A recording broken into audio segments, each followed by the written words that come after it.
اسی گھڑی بعض فریسیوں نے آ کر اس سے کہا کہ نکل کر یہاں سے چل دے، کیونکہ ہیرودیس تجھے قتل کرنا چاہتا ہے۔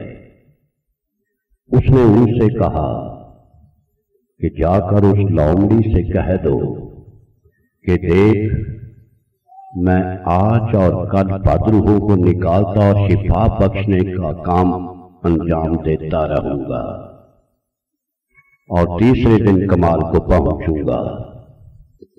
پھر ذکر باری دعا ہے اگلی آیا مقدسہ میں، مگر مجھے آج اور کل اور پرسوں اپنی راہ پر چلنا ضرور ہے، کیونکہ ممکن نہیں کہ نبی یروشلم سے باہر ہلاک ہو۔ خداوند کی برکت اس کے پاک نام کے پڑھے اور سنے جانے پر ہو، آمین۔ مسیح خداوند نے مصلوب ہونے سے پیشتر فریسیوں کے ایک سوال کا جواب دیتے ہوئے فرمایا کہ مجھے آج اور کل اور پرسوں اپنی راہ پر چلنا ضرور ہے، کیونکہ ممکن نہیں کہ نبی یروشلم سے باہر ہلاک ہو۔ اور پھر مسیح خداوند نے اپنے ہلاک ہونے یا قتل ہونے کے بارے میں فرمایا ہے کہ تیسرے دن کمال کو پہنچوں گا۔ مسیح خداوند نے صلیبی دکھوں کو کمال سے تعبیر کیا ہے۔ اب ہم اس لفظ کی حقیقت کو سمجھنے کے لیے تھوڑی دیر کے لیے کمال پر نظر کریں گے کہ یہاں کمال کا مفہوم کیا ہے۔ مسیح کی زندگی در حقیقت کمالات کا مجموعہ ہے۔ اس کی ساری زندگی کمالات سے بھری ہوئی نظر آتی ہے۔ اس کی خوبیوں کے کمالات ہم پر ظاہر ہوتے ہیں۔ سب سے پہلے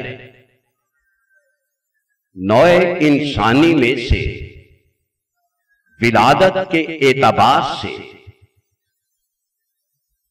اس کی زندگی کی خوبی یا اس کا کمال اس طرح سے ظاہر ہوتا ہے کہ ہماری ولادت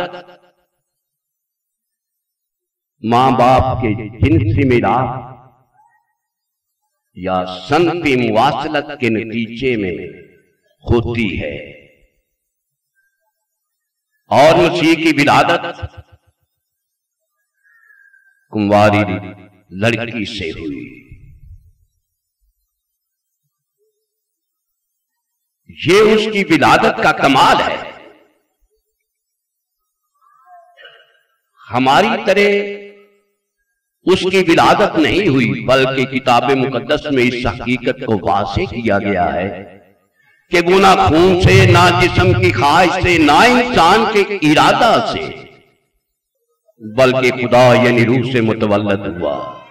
اس کی ولادت اسی طرح سے ہے کہ خدا کا روح مریم مقدسہ پر سایہ کرتا ہے، جیسا کہ پیدائش کی کتاب میں ہے کہ خدا کی روح پانیوں کی سطح پر جنبش کرتی تھی۔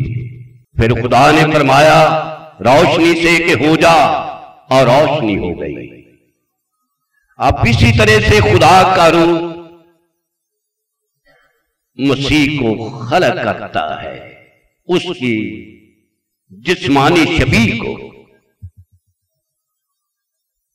خدا نے آدم کو خلق کیا اور خدا کا روح آدم ثانی یعنی مسیح کو متشکل کرتا ہے۔ اس کی ولادت کا ایک کمال اور نظر آتا ہے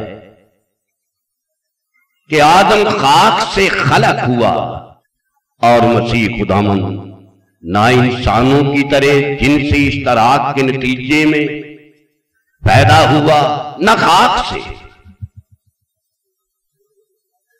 بلکہ اس کا ہونا ایسے ہی ہے جیسے خدا روشنی سے کہتا ہے ہو جا، روشنی ہو جاتی ہے، اور اسی طرح سے مسیح کا وجود رحم میں موجود ہو جاتا ہے۔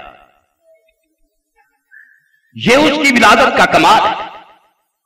اب اس کی خدمت کا آغاز ذکر وارد ہوا ہے کتاب مقدس میں کہ اس طرح سے ہوا، 40 دن وہ روزہ رکھتا ہے۔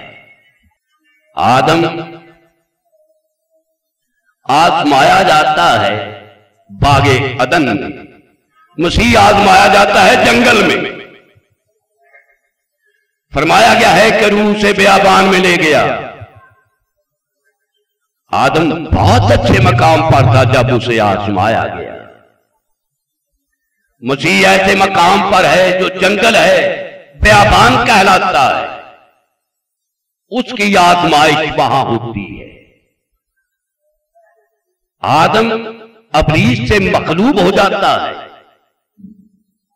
اور مسیح جب اسے ابلیس آزماتا ہے تو وہ ابلیس پر فاتح ہو جاتا ہے۔ خدمت کے آغاز ہی میں اس کی فتح مندی کے نعرے بلند کیے جاتے ہیں۔ اس عظیم فتح کے ساتھ وہ اپنی خدمت کا آغاز کرتا ہے۔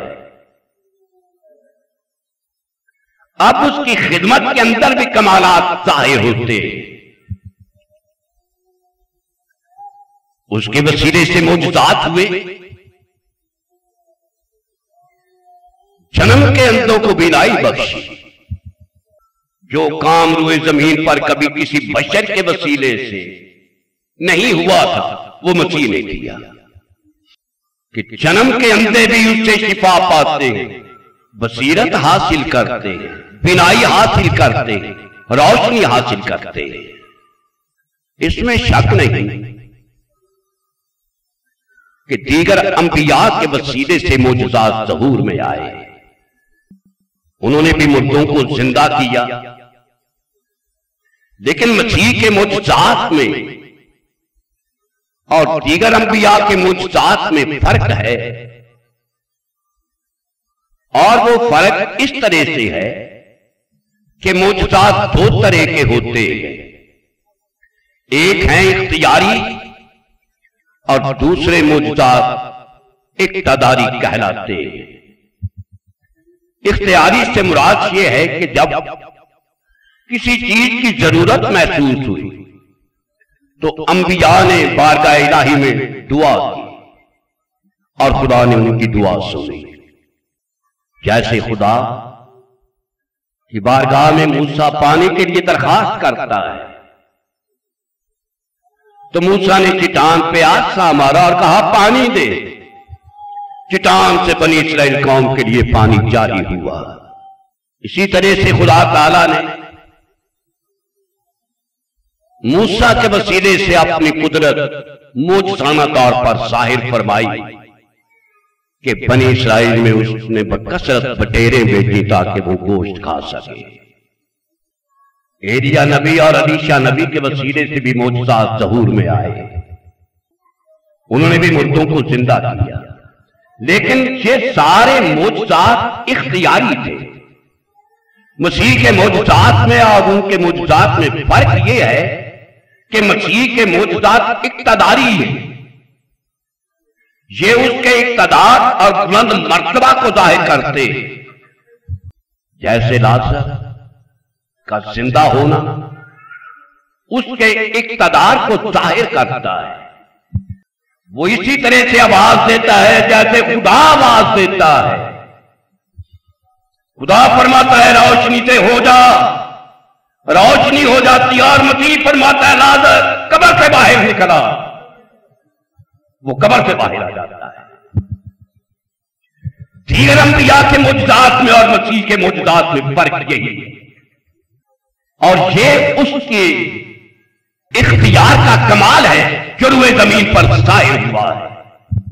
پھر اس کے کلام کے بارے میں فرمایا گیا ہے کہ انسان نے کبھی ایسا کلام نہیں کیا۔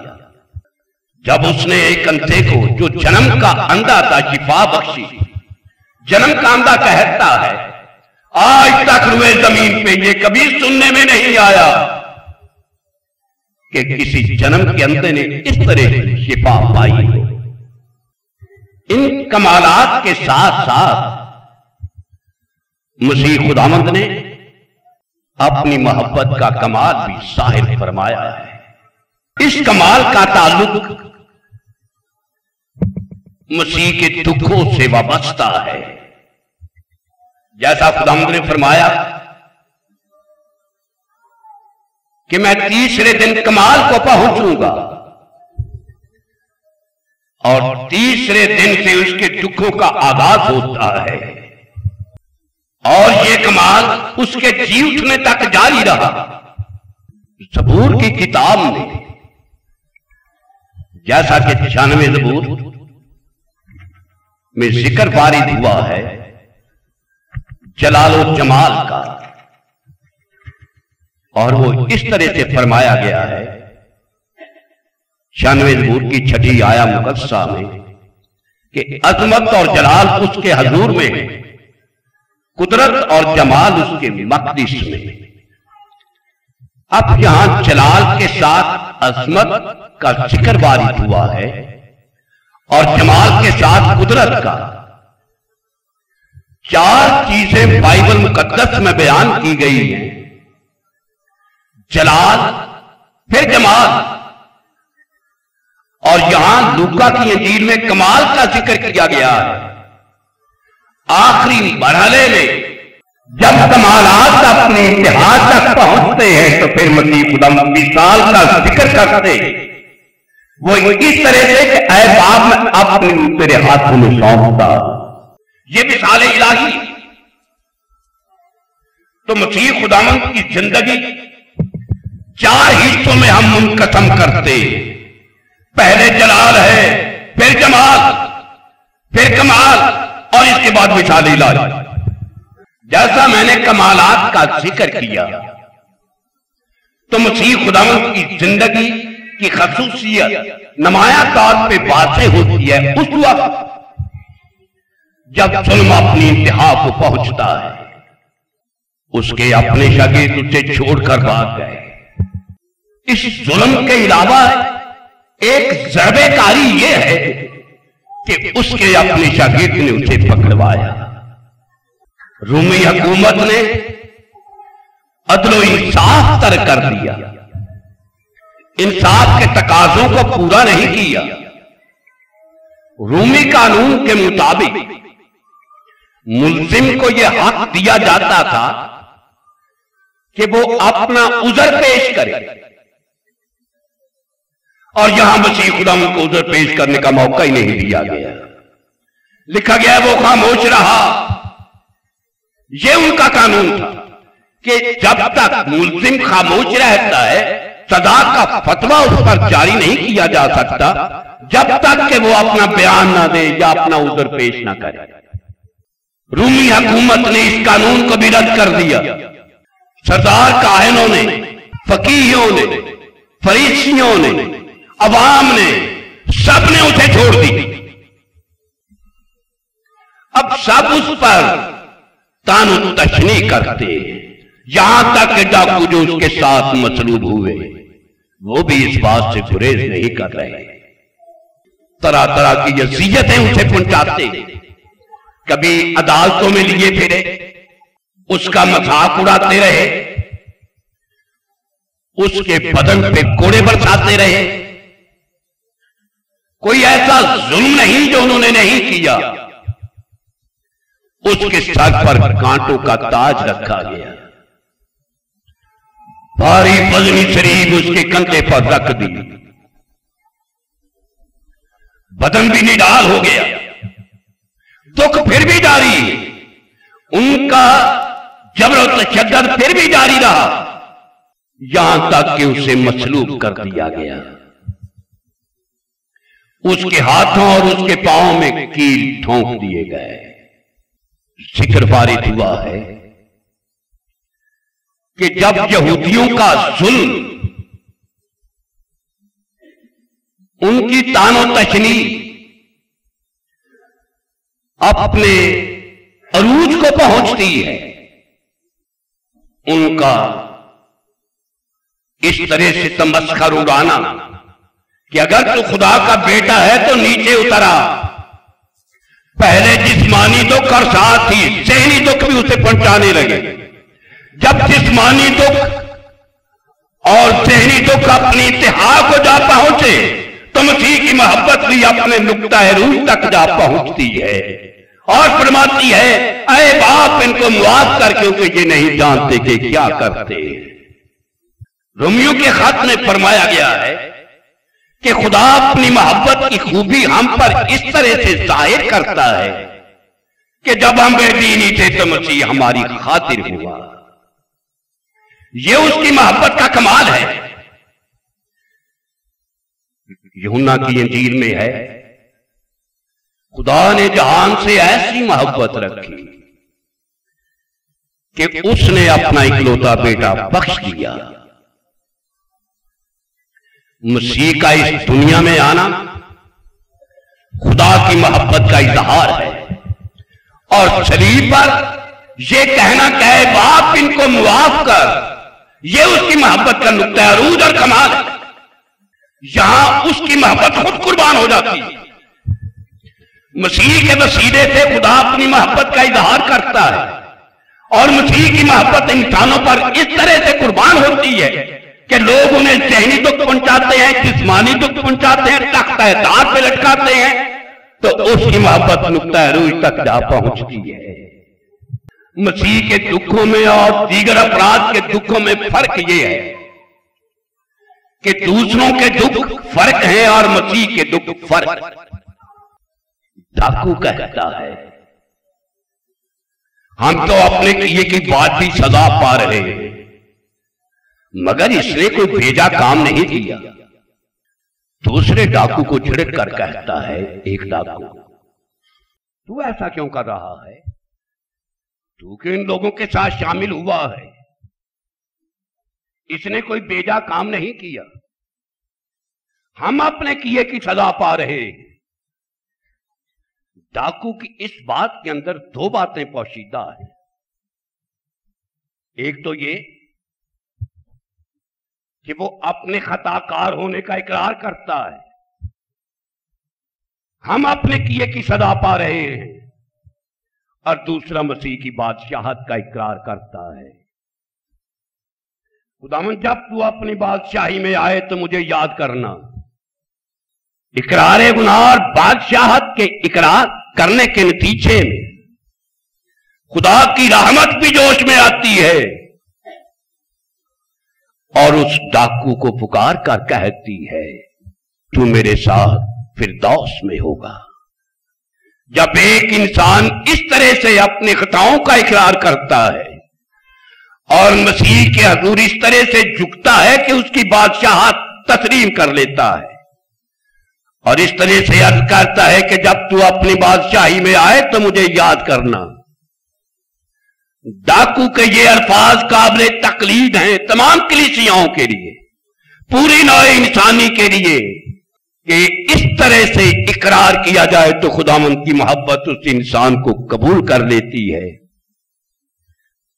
دوسرے نقطہ کے اعتبار سے خداوند جب شفاعت کرتا ہے کہ اے باپ ان کو معاف کر تو شفاعت کا یہ کام قریبی حلقے سے شروع ہوتا ہے.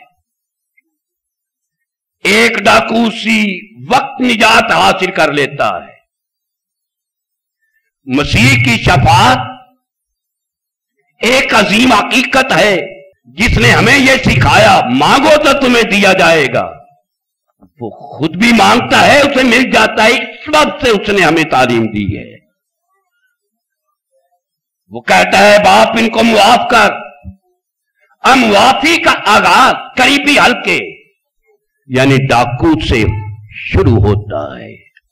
نجات کا آغاز یہیں سے ہوا. شفاعت کا آغاز اسی مقام سے ہوا اور ساتھ والے نے سب سے پہلے نجات حاصل کی. ہماری عبادات ہماری دعائیں چاہے کیسی ہی کیوں نہ ہو, ہماری ساری عبادات ہمارے ایک گناہ کا فدیہ یا کفارہ نہیں ہو سکتی. پہلی بات یہ ہے کہ گناہ میں گرا ہوا انسان عبادت کر ہی نہیں سکتا. لکھا گیا ہے کہ ان کی عقل اور دل دونوں گناہ آلودہ ہے، وہ کسی نیک کام کے قابل نہیں. یہ گناہ آلودہ طبیعت رکھنے والا انسان حقیقی نیکی نہیں کر سکتا. اگر انسان کچھ عبادت کرتا ہے تو یہ اس کی طبیعت کے خلاف ہوتی ہے. لوگ جانوروں کو سکھاتے ہیں، جیسے بندر کو سکھا دیتے ہیں، کلاوازیاں لگاتا ہے، پھر اسے مختلف طریقوں سے کہتے ہیں کہ تو ایسا کر، وہ ویسے ہی کرنے لگتا ہے. اسی طرح سے ریچھ کو سکھا دیتے ہیں کہ چرخا کاٹ، تو وہ ایسے ہاتھ ہلانے لگتا ہے. یہ ڈنڈے کے زور سے فرما برداری پیدا کی گئی ہے، ورنہ یہ ان کی طبیعت کا خاصہ نہیں ہے، یا بندر کی طبیعت کا یہ خاصہ نہیں ہے کہ وہ اس طرح سے حرکات کرے کہ وہ میلے جا رہا ہے، سسرال جا رہا ہے، جیسے یہ تماشا دکھانے والے کرتے ہیں. حالانکہ یہ تمام چیزیں بندر کی طبیعت کے خلاف ہیں، لیکن ڈنڈے کی بنا پہ اس کے خوف سے وہ ایسا کر گزرتا ہے. اسی طرح سے سرکس میں جانوروں کو سکھایا جاتا ہے اور ایسی باتیں انہیں سکھا دی جاتی ہیں جو ان کی طبیعت کے برخلاف ہوتی ہیں. انسان خطا کرتا ہے بے حد خدا کے خلاف. لکھا گیا ہے رومیوں کے خط میں کہ تو شریعت کے عدول حکمی سے، شریعت کے عدول سے خدا کی کیوں بے عزتی کرتا ہے. شریعت کی نافرمانی سے انسان خدا کی توہین کرتا ہے، خدا کی بے عزتی کرتا ہے بے حد خدا کے خلاف. اب بے حد خدا کی بے عزتی کا ازالہ یہ مادی اشیاء نہیں ہو سکتی، نہ یہ محدود اشیاء، نہ یہ قربانیاں، نہ روزے، نہ عبادات. ہم عبادت کریں گے مختصر عرصے کے لیے. توہین ہوئی ہے بے حد خدا کی. بے حد خدا کی توہین کا یہ چیزیں ازالہ نہیں ہے. چاہے بیلوں بکروں بچڑوں کی قربانیاں کتنی کثیر تعداد میں گزرانو، یہ تمہارے گناہ کا بھی کفارہ نہیں ہے. ہم ہر گناہ جو بھی کرتے ہیں، ہر بدی جو کرتے ہیں، ہر شریعت کے حکم کو جب ہم توڑتے ہیں تو بے حد خدا کے خلاف ہم عمل کرتے ہیں. رسول فرماتا ہے یہ خدا تعالیٰ کی بے عزتی ہے، خدا تعالیٰ کی توہین ہے. ہم توہین کا ارتکاب کرتے ہیں. یہ مختصر سی چیز ہے اور یہ جانور یہ اس توہین کا بدلہ نہیں ہے. امام زین العابدین یہ مسلم حضرات ہیں، انہوں نے بھی اس حقیقت کا اعتراف کیا ہے. وہ کتاب عسکر یقین میں بیان کرتا ہے، کہتا ہے اے خدا اگر تیری عبادت کرتے کرتے میری عمر گزر جائے، خشوع و خضوع کرتے عزت و انکساری کی راہ میں آنسو بہاتے بہاتے میری آنکھوں کی بینائی جاتی ہے، سیدھے میں پڑے ہوئے میری پیٹھ سے موہرے بکھر جائیں، اے باری تعالیٰ میری یہ تمام عبادات میرے گناہ کا بھی کفارہ نہیں ہے. کفارہ اس لیے نہیں ہے، میری عبادت حد والی ہے اور تیری ذات بے حد ہے. بے حد خدا کے خلاف مجھ سے خطا سرزد ہوئی ہے. یہ تمام چیزیں، یہ قربانیاں یہ سادہ نہیں ہے. اور جب ہم اس حقیقت پر نظر کرتے کہ ہماری زندگیوں کے وسیلے سے خدا کی توہین ہوئی ہے، ہمارے عمل کے وسیلے سے خدا کی توہین ہوئی ہے، کوئی چیز ہمارے پاس ایسی ہے نہیں جو فدیے کے طور پر گزرانے. مسیح نے اس لیے شفاعت فرمائی ہے کہ اے باپ ان کو معاف کر، کیونکہ یہ نہیں جانتے کہ کیا کرتے. اگر مسیح خداوند ہمارے لیے یہ شفاعت نہ کرتا، ہماری عبادات رائے گاں جاتی، ہماری قربانیاں رائے گاں جاتی. یہ سہ مسیح کی شفاعت کا کمال ہے کہ ہماری دعائیں اس نام کے وسیلے سے سنی جاتی ہیں، ورنہ بے حد خدا کی بے عزتی کا ازالہ ہمارے لیے ناممکن تھا. اب ذکر باری ہوا ہے کتاب مقدس میں کہ مسیح خدا نے نہ صرف یہ کہ انسانوں کے لیے شفاعت فرمائی، اپنے دشمنوں سے پیار کا اظہار کیا، لان تان کرنے والوں کے لیے برکت چاہی، شفاعت کے نتیجے میں ڈاکو سے وعدہ کیا کہ تو میرے ساتھ فردوس میں ہوگا۔ اپنی اس خدمت کے بعد مسیح خداوند جب اپنی والدہ کو دیکھتا ہے اس پر مصر کرتا ہے، اب خاندانی ذمہ داری کو بھی نبھاتا ہے، اپنے شاگرد سے کہتا ہے دیکھ یہ تیری ماں ہے، اور اپنی والدہ محترمہ سے اس طرح سے کہتا ہے دیکھ یہ تیرا بیٹا ہے۔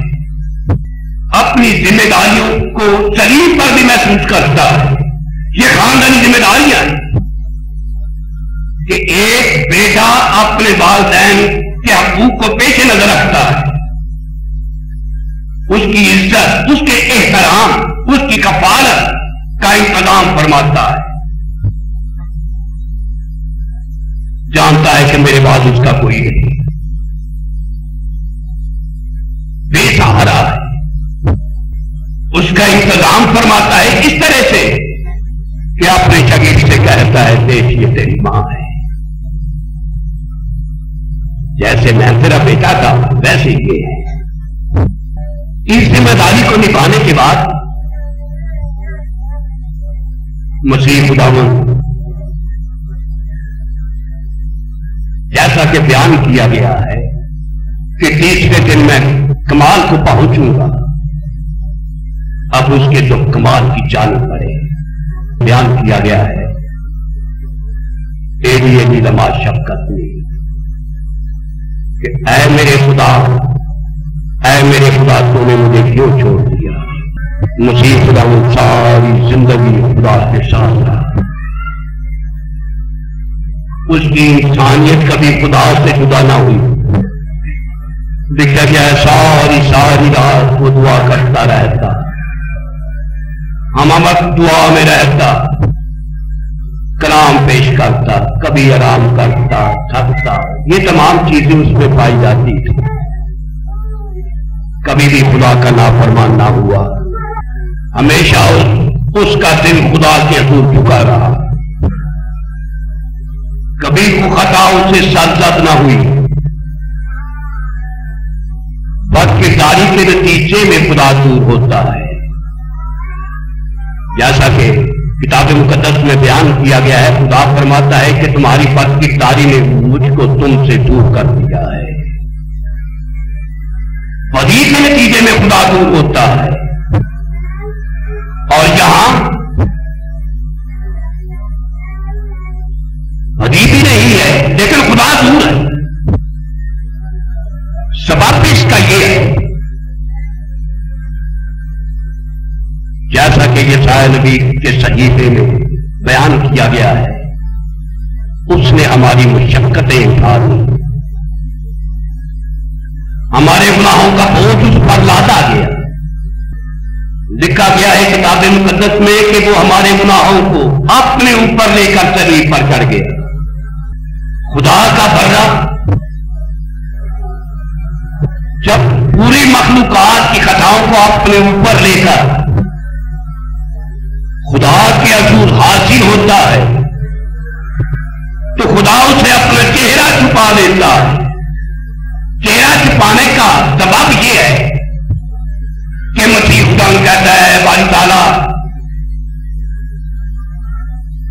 جو گناہگار کی سزا ہے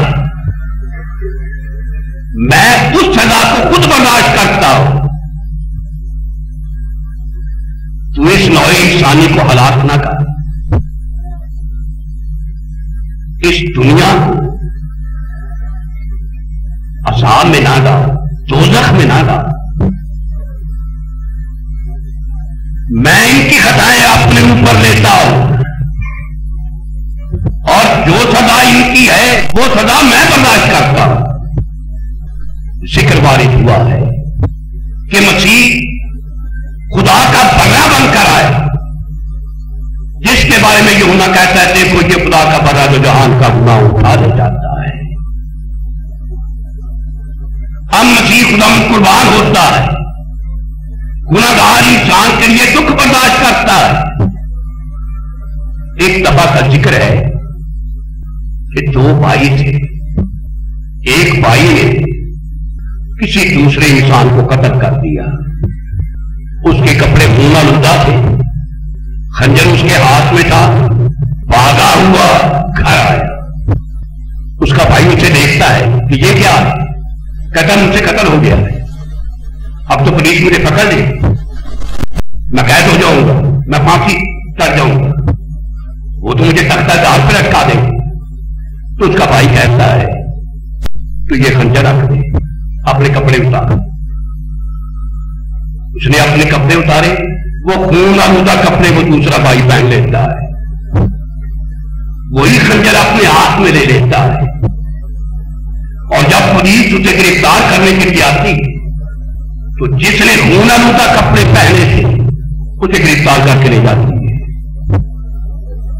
وہ اپنے اس لیے کہ انجام کو پہنچتا ہے، اسے پھانسی کی سزا مل جاتی ہے، تو اسے پوچھے تیری آخری خواہش کیا ہے؟ کہتا ہے آخری خواہش یہ ہے کہ میرے بھائی کو مجھ سے ملا دیا جائے۔ بلایا جاتا ہے اس کے بھائی کو، ملا دیا جاتا ہے، وہ اپنے بھائی سے کہتا ہے اب تیرا وہ بھائی باقی نہیں ہے، آئندہ گناہ نہ کرنا، اب قتل و غارت گری نہ کرنا، فقط اکیلا میں ہی تھا جو تیری خاطر قربان ہوا۔ اب اسی طرح سے اسی خداوند بھی ہماری خاطر قربان ہوتا ہے۔ خطائیں ہم نے کی، سزا اس نے برداشت کی، ظلم و ستم ہم نے کیے، سزا مسیح برداشت کر رہا ہے۔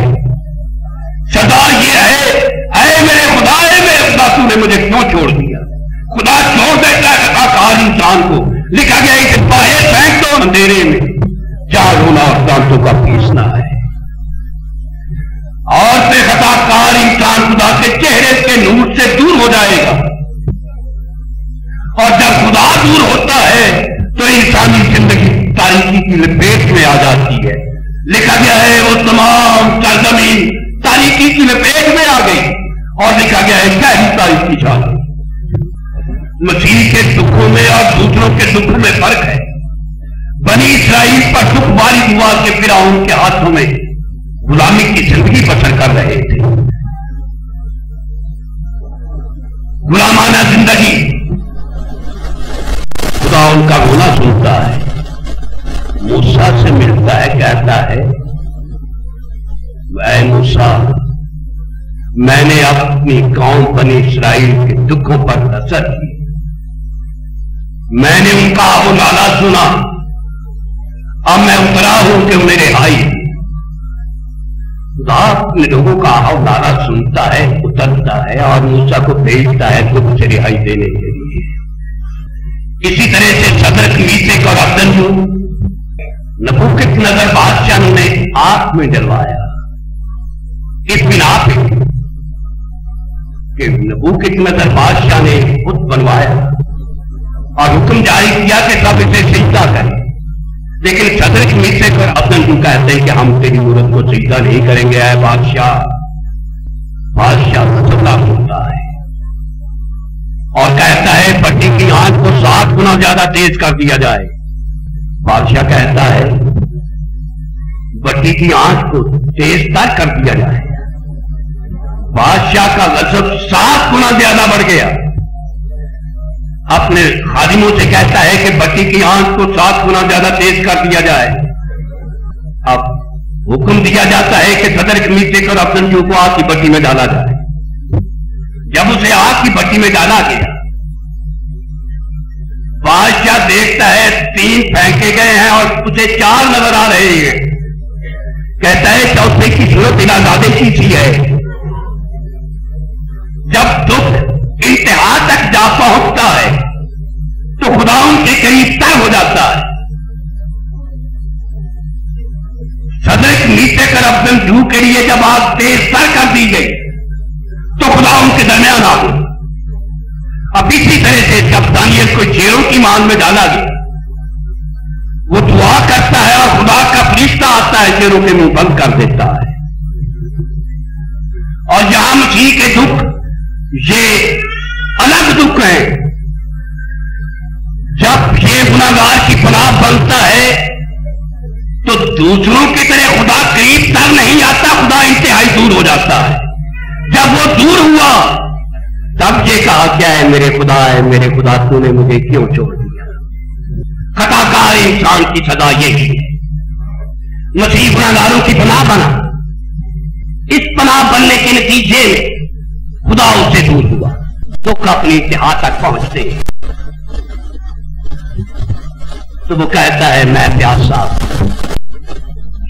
اب یہ اس طرح سے ہے کہ جب خدا کا بندہ اس غضب کی آگ پر رکھا جاتا ہے جیسے بڑے کو ذبح کر کے آگ پہ رکھا جاتا ہے.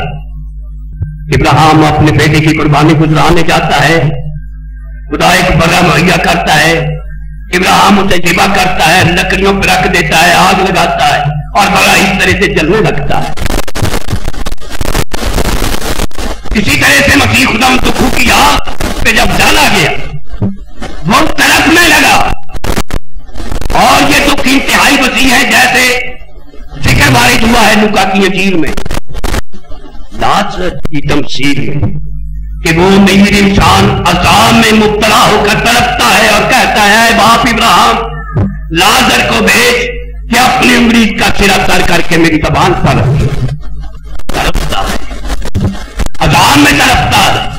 اب اسی طرح جدائی کی آگ میں جب مسیح خدا تڑپتا ہے تب وہ بھی اس امیر انسان کی طرح کہتا ہے میں پیاسا ہوں. یہ اس حقیقت کی ترجمانی ہے کہ وہ گناہگار کی سزا حقیقتاً قبول کر چکا ہے اور برداشت کر رہا ہے. اب یہ دکھ برداشت کرنے کے بعد کتاب مقدس میں جیسا فرمایا گیا ہے لکھا گیا ہے تمام ہوا. یہ چھٹا کلمہ, اس کلمے میں بہت سی حقیقتیں پوشیدہ ہیں. ایک تو یہ کہ مسیح خداوند کے بارے میں بیان کیا گیا تھا کہ وہ ہمارے لیے فدیہ ادا کرے گا. وہ سب پیش گوئیاں پوری ہوئی. کفارہ یعنی نجات کا کام وہ پایا تکمیل تک پہنچتا ہے. مسیح کی آمد کا مقصد اپنے کمال تک پہنچتا ہے. مسیح کے دکھ اپنے کمال تک پہنچتے. جب یہ کہا تمام ہوا دکھ انتہا تک جا پہنچے اور مسیح خداوند کی خدمت وہ بھی اپنے نقطۂ روح تک جا پہنچی کہ اس نے انسان کے لیے سزا برداشت کی. عبرانیوں کے خط میں بیان کیا گیا ہے کہ وہ گوشت اور خون میں اس لیے شریک ہوا تاکہ موت کے وسیلے سے اسے یعنی ابلیس کو جسے موت پر قدرت حاصل ہے تباہ کر. اب ایک طرف تو مسیح انسانوں کے لیے فدیہ ادا کر رہا ہے اور اسی موت کے وسیلے سے ابلیس کو بھی تباہ کر رہا ہے. اس کی مملکت لگ جاتی ہے. خطا کار انسان کے لیے سزا پایا تکمیل تک جا پہنچی اور تمام ہوا کہہ کر مسیح نے اپنی جان خدا کے حضور سونپ دی. کہا اے باپ میں اپنی روح تیرے ہاتھوں میں سونپتا. جیسا میں نے پہلے عرض کیا کہ مسیح خدا نے فرمایا تیسرے دن میں اپنے کمال کو پہنچوں گا.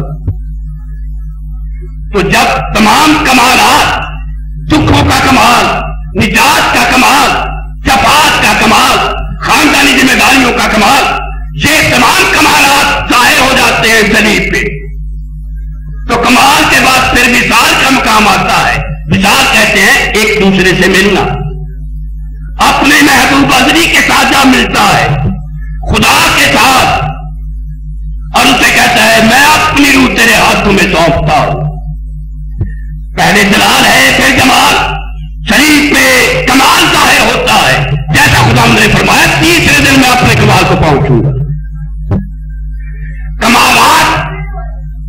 کی تکمیل کے بعد پھر مثال الہی ہے، اور اس طرح سے مسیح خداوند پوری مخلوق کے لیے دکھ برداشت کرتا ہے۔ یہ تمام چیزیں ہم پیش نظر رکھیں تو اس سے ہمیں یہ درس حاصل ہوتا ہے کہ مسیح خداوند کی شفاعت کے نتیجے میں ہماری دعائیں قبول ہوتی ہیں۔ جن کے لیے میں دعا کرتا ہے یقیناً فردوس میں داخل ہوتے۔ ہم بھی یقین کریں کہ ہم نے اپنے خطاؤں کا بارگاہ الہی میں اقرار کیا اور مسیح کو قبول کیا، اس کی بادشاہت کیا منتظر ہے۔ ہم زمینی نہیں، آسمانی، دوستی نہیں، جنتی۔ جس طرح سے مسیح خداوند نے اپنی والدہ کے حق میں اپنی ذمہ داریوں کو نبھایا، ہم پر بھی یہ عائد ہوتا ہے کہ ہم بھی اپنی خاندانی ذمہ داریوں کو نبھائیں۔